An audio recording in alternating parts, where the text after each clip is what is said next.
Samurai is a creature type that was originally introduced in 2004's Champions of Kamigawa. Kamigawa is, of course, a Japanese-inspired plane, so it's no surprise that they introduce creatures bearing the samurai type.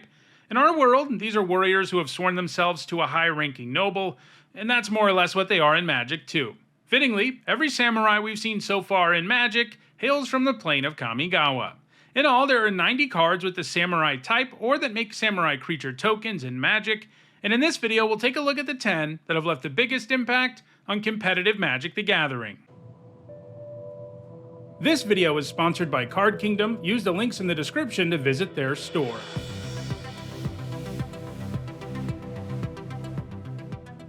Before we get started, here's a quick reminder on how I rank cards in these videos. A first tier top 8 is worth 2 points. This includes events like Pro Tours, and a second tier top 8 is worth 1 point. This includes events like Regional Championships. At number 10, it's Goro-Goro, Disciple of Ryusei. For 1 generic and a red, it's a 2/2, and you can pay 1 red to give your whole board haste, and if you control a modified creature, that is, one that is equipped, enchanted, or carrying counters, you can pay 3 generic and 2 red to make a 5/5 red dragon spirit creature token with flying. Goro-Goro is a potent 2-drop since his haste-granting ability can accelerate the amount of damage you can do, and if you get to the late game, he can take it over with dragon tokens. Unsurprisingly, Goro-Goro has been played in creature decks that have at least a few ways to modify creatures, with Pioneer being the format where it's seen the most play. There it's played in Bard class decks. The class really likes legendary creatures and puts counters on them, so it's a perfect fit for Goro-Goro. Its last top 8 came in January of this year though, so it may be done putting up top 8s. At number 9, it's Grafted Butcher. One of only 2 cards on the list not from a Kamigawa set, this samurai got Phyrexianized during the Phyrexian invasion of the plane, and boy, did they do a good job converting him, because he loves a Phyrexian creature type. Grafted Butcher is 1 generic and a black for a 2/2, and when it enters, it gives your Phyrexians menace until end of turn. It also gives your other Phyrexians +1/+1, and when it's in the graveyard, you can pay 3 generic and a black and sacrifice an artifact or a creature to return it to the battlefield, but only at sorcery speed. So if you've got a lot of Phyrexians, the Butcher is one of the best 2-drops you can have, and it's pretty nice that you can get it back too, since giving your whole board +1/+1 and menace for a turn is likely to be good in the late game as well. Unsurprisingly, the Butcher has been played in Phyrexian-heavy aggro decks in Standard, frequently in Toxic decks. Every creature with Toxic also happens to be a Phyrexian, and giving them menace and buffing them makes it a lot easier to poison your opponent. However, like Goro-Goro, the Butcher hasn't put up any top 8 since the first half of the year, so it may be done adding to its score. At number 8, it's Life of Toshiro Umezawa. Obviously this doesn't start out as a samurai, but like all Kamigawa Neon Dynasty sagas, it eventually transforms into a creature, and in this case, a samurai. This card actually has a really fun design because of how it calls back to cards from original Kamigawa. Chapter 1 and 2 give you the same options that removing a charge counter from Umezawa's Jite does, which is pretty powerful. If you can pick off a small creature just once with that trigger, you come out way ahead, and the other 2 modes are plenty useful too. Then when it reaches Chapter 3, it transforms into Memory of Toshiro, a 2/3 enchantment creature and samurai, and you can tap him and pay 1 life to add black to your mana pool, and you can use that mana to cast an instant or sorcery. The Toshiro this is a memory of is of course the original Kamigawa samurai, Toshiro Umezawa, who himself didn't make the list, and the Memories design is simultaneously a reference to Toshiro Umezawa and the Jite. It references the former because Toshiro Umezawa loves instants and sorceries too, and it references the latter because Umezawa's Jite's original design had an ability that added mana to your mana pool. Anyway, all those fun callbacks aside, Life of Toshiro Umezawa is a pretty powerful card. For only 2 mana, it gives you a 2/3 and 2 pretty powerful triggers. You have to wait to get all of it, of course, but it's often worth the wait for that kind of efficiency. Its points all came in Standard, usually in black control decks, which are generally the kinds of decks willing to wait several turns to get the full value out of a card like this saga. It hasn't put up any top 8 since rotating out of Standard though. At number 7, it's Reinforced Ronin. For 1 red mana, it's a 2/2 artifact creature with haste, and at the beginning of your end step, you return it to its owner's hand. You can also pay 1 generic and a red and discard it to draw a card.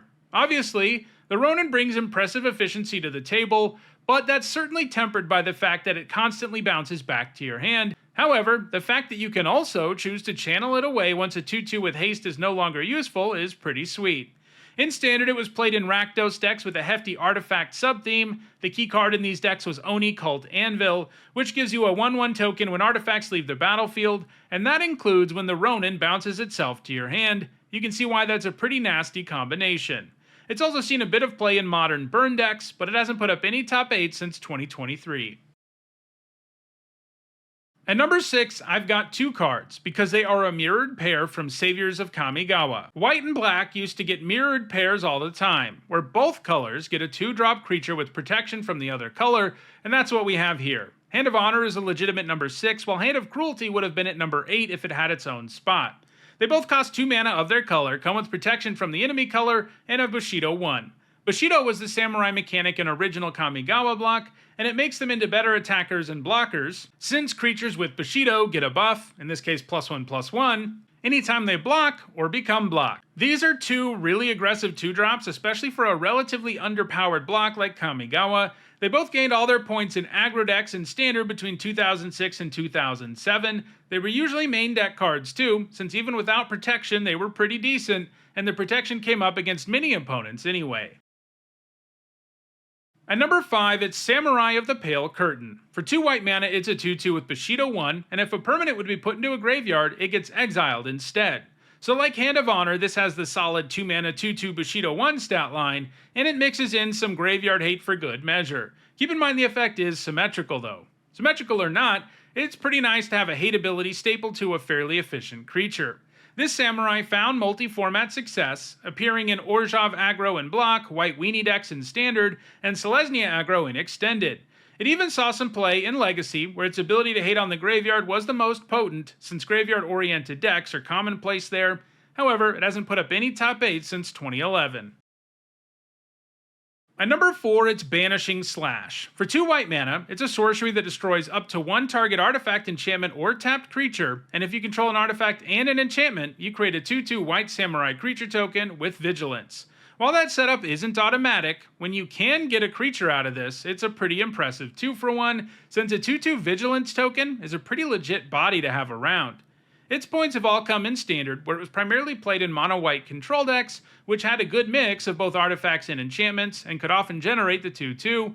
However, it hasn't put up any top 8 since rotating out of Standard. At number 3, it's Eternal Wanderer. Like Grafted Butcher, this card's not from a Kamigawa set, but she does hail from the plane of Kamigawa.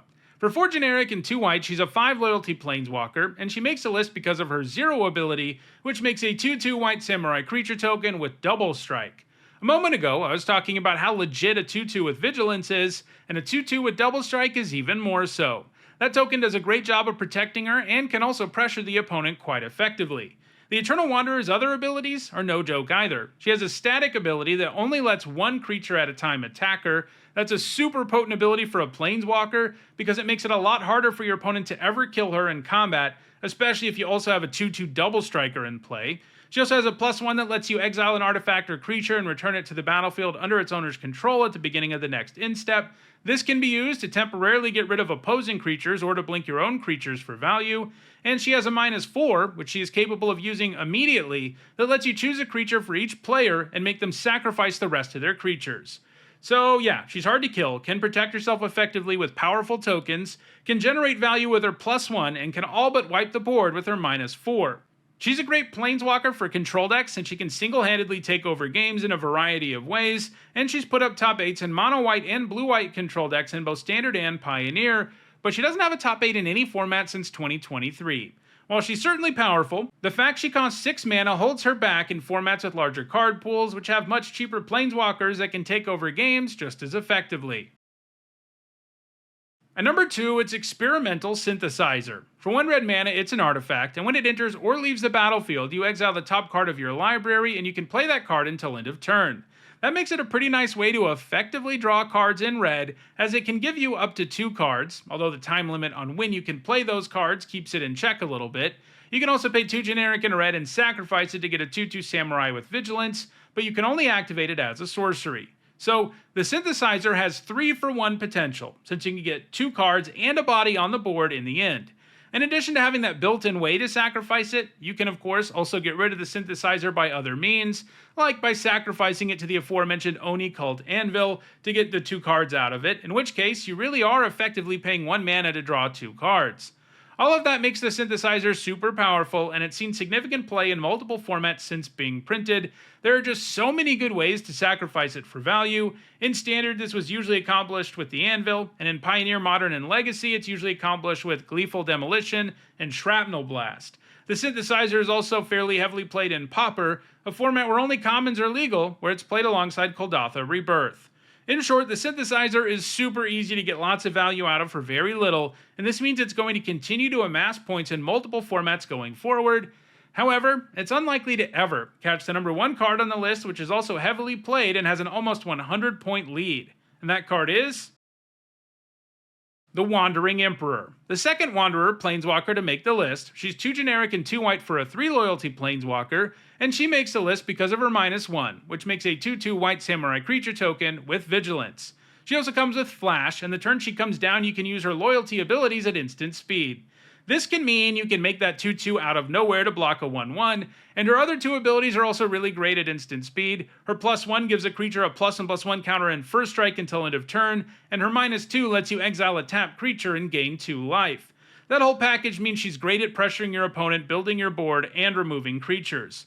While in Standard, she was one of the most heavily played cards in the format, appearing in virtually all white mid-range and control decks, with her most impressive showings probably coming at the 2022 and 2024 World Championships, where she put up 6 and 5 top 8s respectively.